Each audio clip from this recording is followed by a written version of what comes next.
So what is friction? Simply a force that opposes motion. And there are two types that we're going to talk about, static friction and kinetic friction. Of course, they both oppose motion.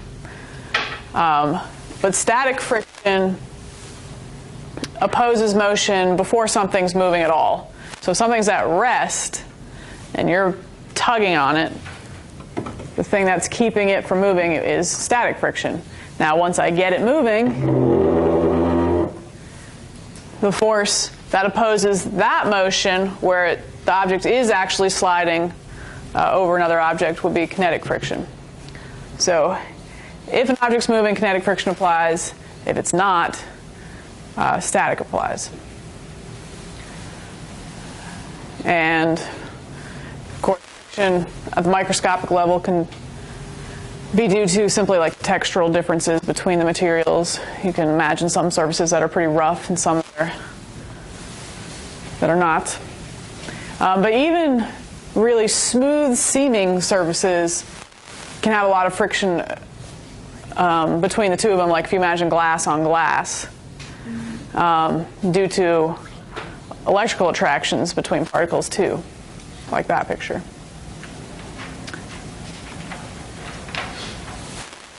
So what affects how much friction we have? Well, obviously the type of material. And the coefficient of static friction, or the coefficient of kinetic friction, is abbreviated with this little symbol here, mu. It's a Greek letter. It's like a U, but with a little tail in front.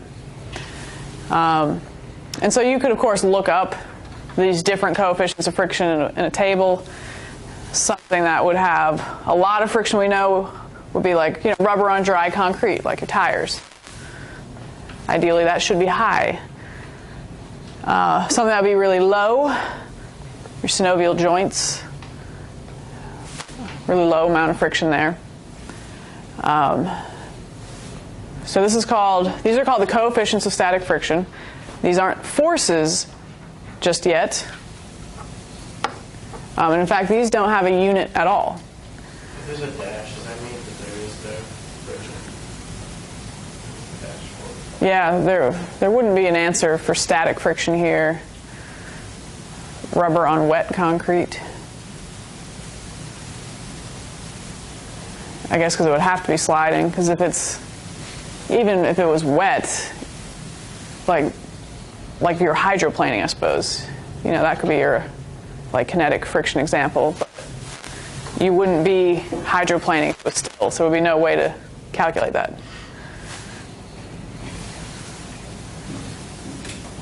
Okay, and notice that kinetic friction is always less than the maximum, than static friction.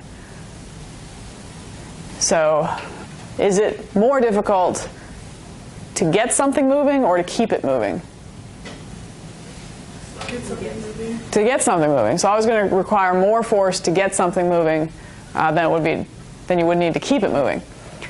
So here is our friction formula. Friction is fun, as Zach pointed out to us before. F-U-N, sort of. Okay. So all you're multiplying is the coefficient of static friction, which maybe you will be told, or maybe you'll be solving for that, and capital N. So what does N stand for? The normal force, which for things like on flat ground, like what would my normal force be equal to right now? My weight, force of gravity pulling me down. So the amount of friction that is acting on something depends on the surfaces you have and the normal force, which in most cases means the weight of the object. How heavy is that object? The heavier it is, the more friction you're going to have. Kinetic friction, same formula. Notice, though, that this is the maximum value of static friction, but we don't put maximum here. So what's the deal with that? Why does one say maximum and one not? Let me answer that with this little problem. What's the static friction acting on a 1,000 kilogram crate at rest, where the coefficient of static friction is 0.5, so between these two surfaces, the ground and this crate, is 0.5. That's being pulled by an infant with a force of 2 newtons to the right.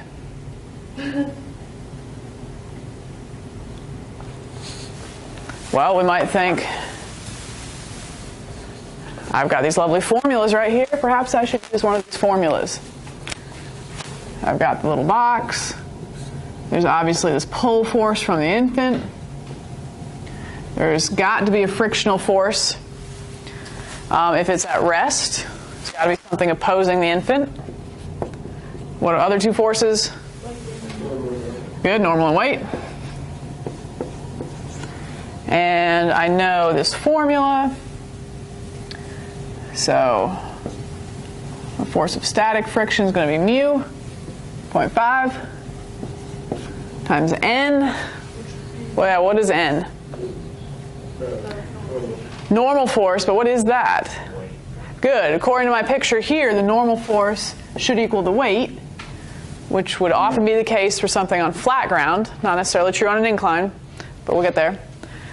And of course, weight's mass times gravity, right?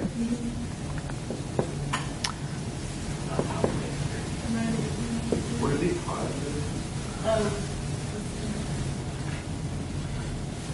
The magnitude is positive. These are, yeah, I'm just looking at magnitudes here. You're right, weight is down. So the weight is 9,810 newtons, which is the same thing as a normal force. So I'm going to multiply that here. And my maximum value of static friction is?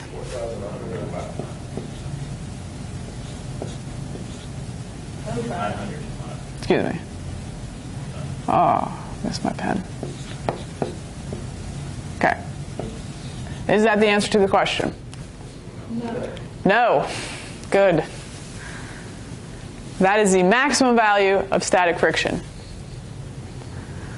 What would be the value of static friction to simply oppose this infant so the box doesn't move? 2. 2. All right, so don't get tricked there. The value of static friction can be many things. In this case, it could have been anything from 0 up until 4,905 newtons. Beyond that, it would have to be moving, and static friction wouldn't act anymore, and we'd be back to kinetic friction, which would be a little less because we would have a slightly lower coefficient there. But if we're simply balancing forces and this crate isn't moving, well, then all I have to do is balance this infant. And so the frictional force would be 2 newtons. So be a little careful with always trying to jump to this formula. Okay, checkpoint number 1. A block lies on the floor. A, what is the magnitude of the frictional force on it from the floor?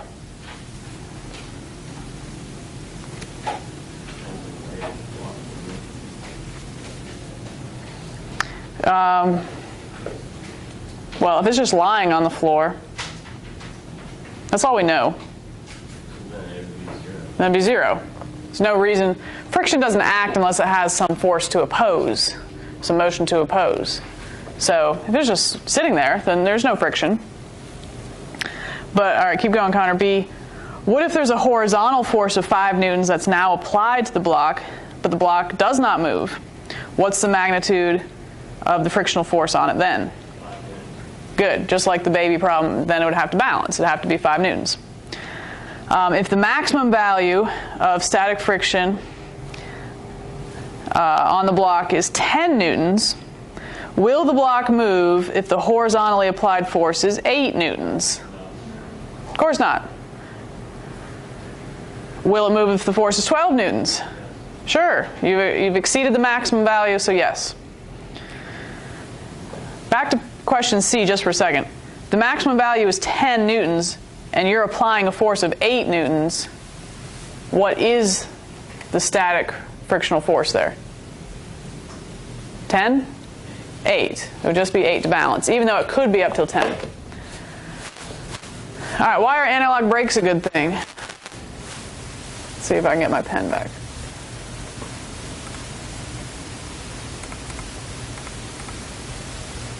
And how do analog brakes work? What does that even mean?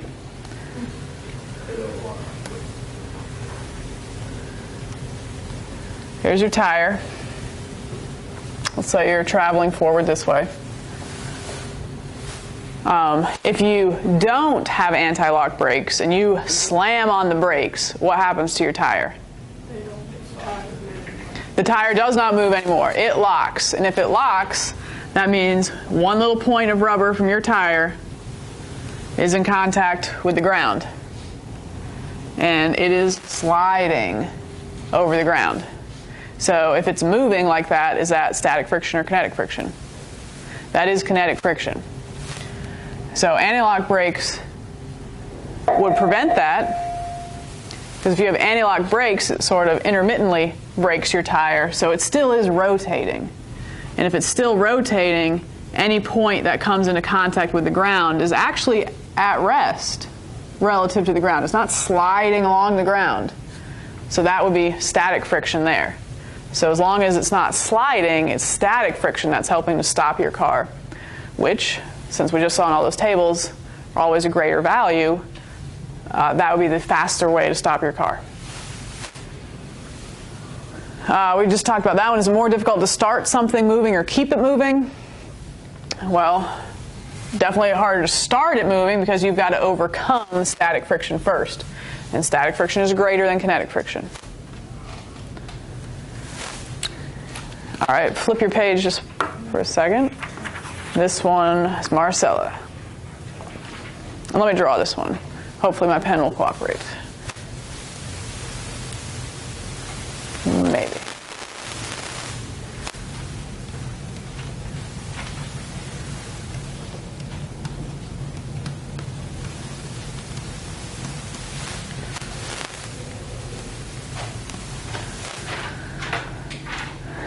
Okay, in the figure, horizontal force F1 of magnitude 10 newtons is applied to a box on a floor, but the box does not slide. Then, as the magnitude of vertically applied force F2 is increased from 0, but before the box begins to slide, do the following: increase, decrease, or stay the same. So maybe these are two ropes. Somebody's pulling the box to the right. Somebody's also actually kind of lifting it off the ground. Not completely off the ground, but they're lifting up a little bit. There's some upward force there. So this is still before the box begins to slide. All right, Marcella A. Does the magnitude of the frictional force on the box change?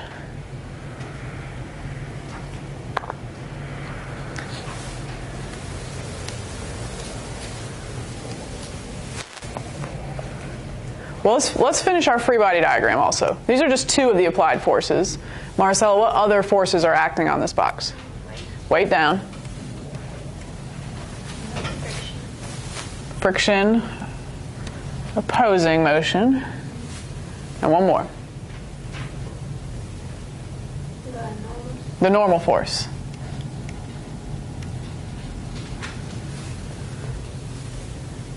Not necessarily to scale. Okay, so that's more of a full free body diagram for what's going on. I'm saying that I'm increasing the value of F2. The box still isn't moving. So does the frictional force change? No. Just because up and down is changing doesn't necessarily mean friction changes. It's still not moving, so left and right should still be balanced. Okay, good. B, the magnitude of the normal force on the box from the floor. If I am lifting up on this box with force F2, and F2 is getting bigger and bigger and bigger, does that affect N?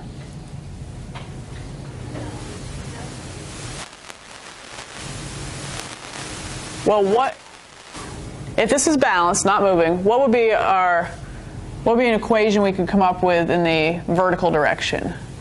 What's going up that would equal what's going down? What could we say?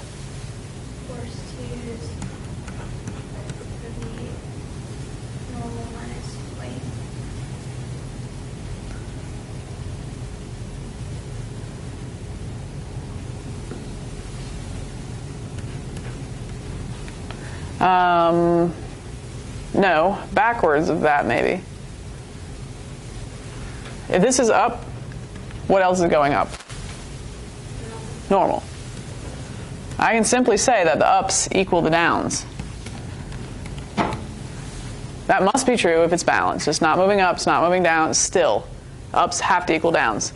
But, Marcella, if F2 is becoming larger and larger, if this is becoming an increasing value, what would happen to the normal force to keep this still true? Exactly. The normal force would go down. And that should make sense. If something is being supported by a surface and you're starting to lift up a little bit, well, then that surface doesn't need to push back as much. I would need less normal force if I'm supporting some of that box's weight. If you pick it up off the ground a little bit, wouldn't that affect friction? Because it's not, Well, we're getting there. that's not easy. Don't ruin the question. All right, Daniel. Let's do C. We did A. Okay, so friction hasn't changed. The normal force, however, is decreasing if F2 is getting bigger. So what about, Daniel, the maximum value of static friction on the box?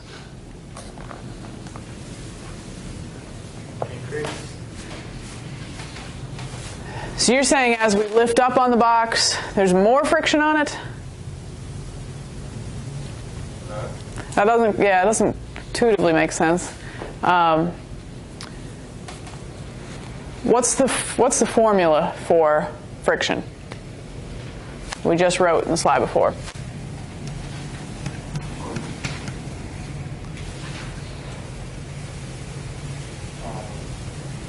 Friction equals mu n.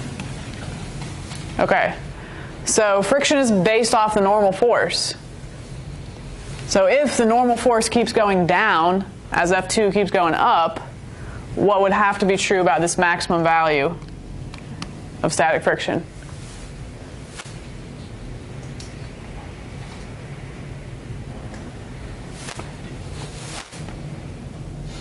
What?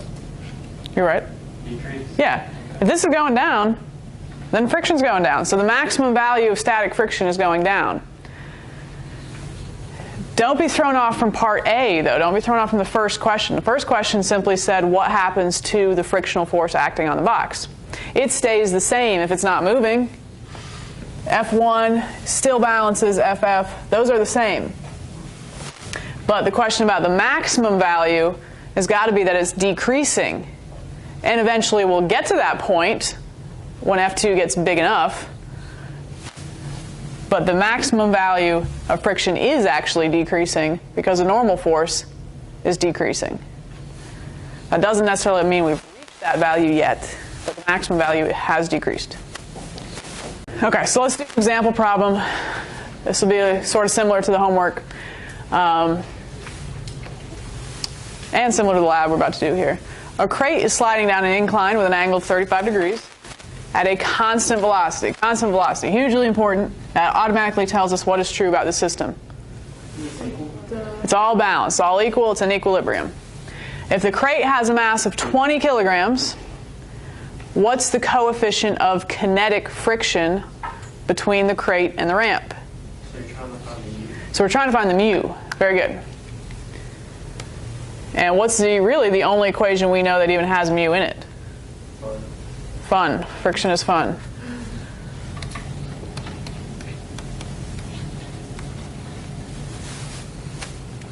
So if I want to find mu, then that means I pretty much got to know the normal force and I pretty much got to know what the force of friction is. But since this is a balanced system, I should hopefully be able to figure this out. Well, let's start with our drawing. Here's our crate. What forces are acting on it? Weight straight down, which I can break into. Okay.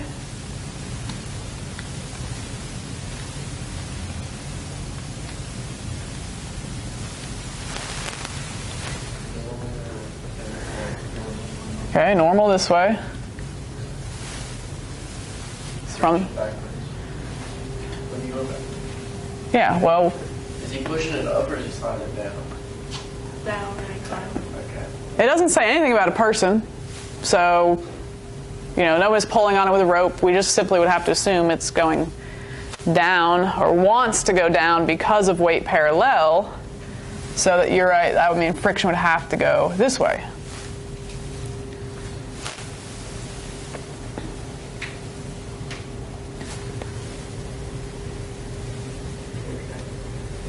All right, and I know 35 degrees. That's really about all I need to know.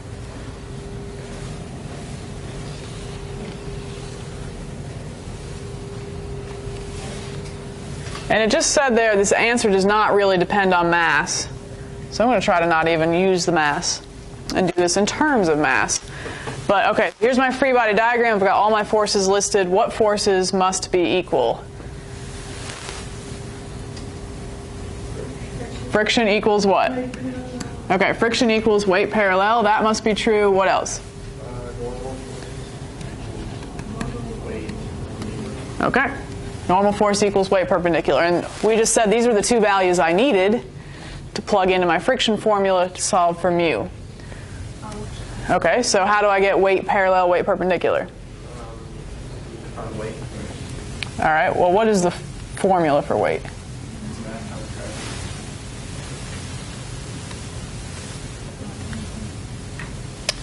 All right, so weight equals mg.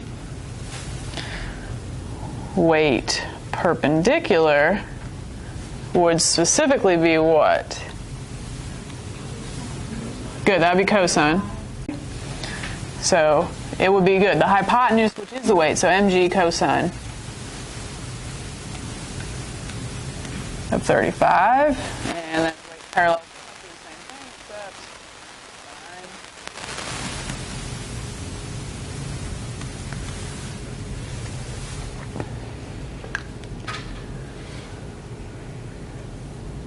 And now just do a lot of substitutions.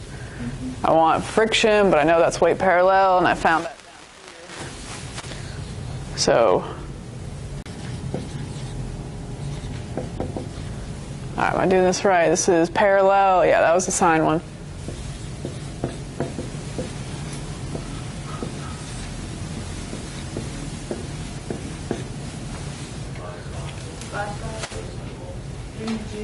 Yep. And what cancels out that we don't even need? Yeah. So it really didn't even matter what the mass was. I was going to end up with this regardless. And what is sine over cosine? Tangent. And this is actually a convenient formula to know. If it simply asks you, what's that maximum angle you can reach before it starts to slide? Well, it would either be like inverse tangent of mu, or if they're asking you if your mu is tangent of the angle, without even needing to know the mass. And that's sort of what our little lab is going to be like today. I'm going to give you a block of wood, a little sheet of aluminum, piece of plastic, and you're going to set up a little ramp, wooden ramp, and try to find that angle right before it starts to slide. And hopefully that's all you need to find mu between those two surfaces. But hold on, we got one more slide. All right, I will mention drag force here, although we'll deal with this a little later in the year. But drag force is, technically a frictional force as well. It's just the resistive force through a fluid. You talk about a parachute, and that would be, air resistance. It's a type of frictional force. And when it says, when a body reaches terminal velocity, what does that mean if something's moving at its terminal velocity? It's reached its max fall speed. And why won't it keep falling faster and faster and faster the way gravity tells us it should?